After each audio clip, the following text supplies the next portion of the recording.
To install this stylish cart, all the provided hardware is included. First, start with the base of the cart and flip it upside down, revealing the caster wheels holes. Make sure you put the locking caster wheels in the front and the regular wheels in the back. Lock the wheels into place by using the wrench that is provided in the hardware.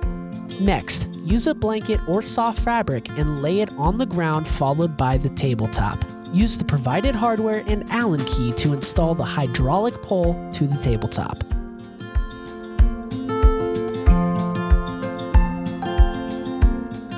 Again, use the provided hardware and Allen key to install the lever to the tabletop.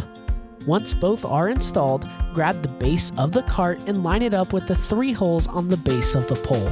Use the provided hardware to install the base of the cart to the pole. Once installed, flip the cart over onto the caster wheels. You will notice that the mobile cart's hand lever comes loose during transport. Tighten the knob and nut.